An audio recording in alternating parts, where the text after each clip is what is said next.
Resilience isn't about enduring more or working harder or getting it out.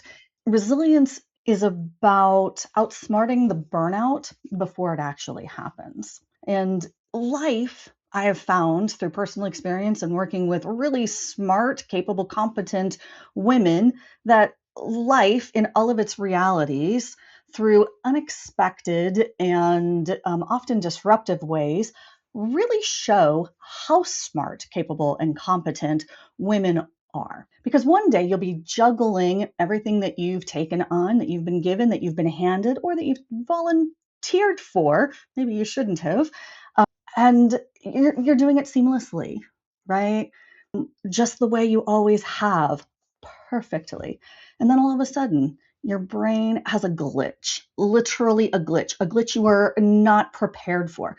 Because you'll write something down and it's like it never made it past your working memory into the long term memory. You write it down, as I did one day, on a post it note, put it on my laptop, and it was like it never even happened. That is disconcerting. Or you're in a conversation with somebody you know, and all of a sudden you're like, I don't even know their name, and I've known them for 10 years, right?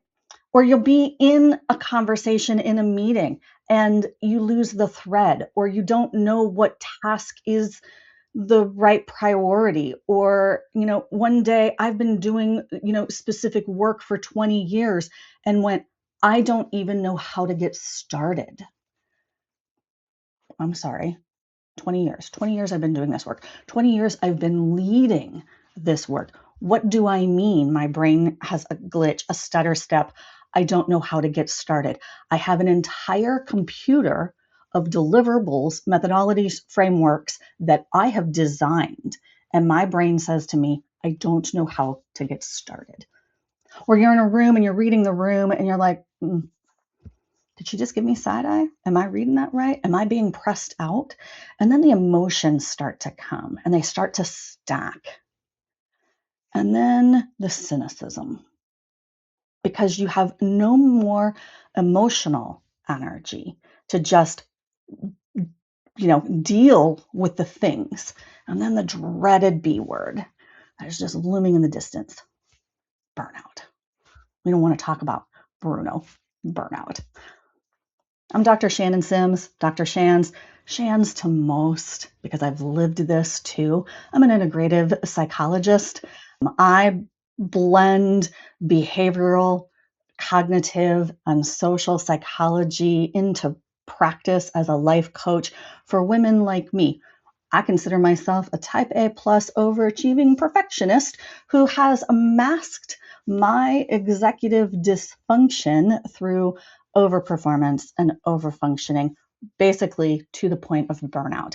And I now partner with individuals with professional women who find themselves at late diagnosed ADHD, hormonal dysregulation through things like menopause and perimenopause, through chronic pain and all the things that come with it, like medication and chemotherapy, and just invisible load. I say just, but invisible load is so significant and takes on so many forms, like role reversal through parenting your parent, or sandwiched caregiving, or just soul clenching grief.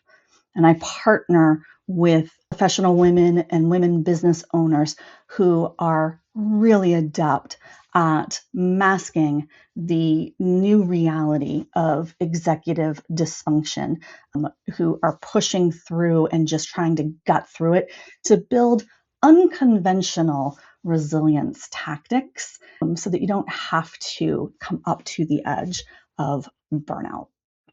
And I've partnered with senior leaders at all levels of the organization for over 2 decades in Fortune 100 and 500 businesses to connect their leadership style as they go through organizational disruptions to better understand how people think and behave, to make those changes and disruptions less disruptive, so that people aren't living in this state of ambiguity and uncertainty, so that it's not quite so hard. There's one thing that I have learned around resilience is there is this common misconception that resilience is about gutting it out, working harder, and pretending as if these things that are going around us aren't actually happening. Almost like with a stoicism, like if I just use resilience as an armor.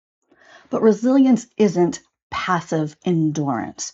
True resilience is about adaptability and being able to be flexible within the environments that we work within. But that requires really having a very candid assessment about what's going on around us and what's going on within us. It's around understanding that sometimes these negative situations that are happening, that they are not, they're learning experiences, that they're information, and being able to look at that and reframe it, that it is not a moral failing. And it's about having that belief in our ability to really influence the environments in which we work, the rooms in which we move. So I partner with professional women and women business owners who find themselves in this state of over functioning and performance and productivity, who are masking their executive dysfunction. And I teach you practical and tactical ways to work with your biological and brain realities and the environments in which you work and live to build and use unconventional resilience. So check out the About and the Approach pages to learn a little bit more, to see how we could partner together, to see if maybe this is what you need in your life. And whenever you're ready, you can always schedule a chemistry call on my dime to see if my approach and my style is what you need in your life. If nothing else, you'll leave with resource recommendation or maybe somebody else in my network who might be a better fit.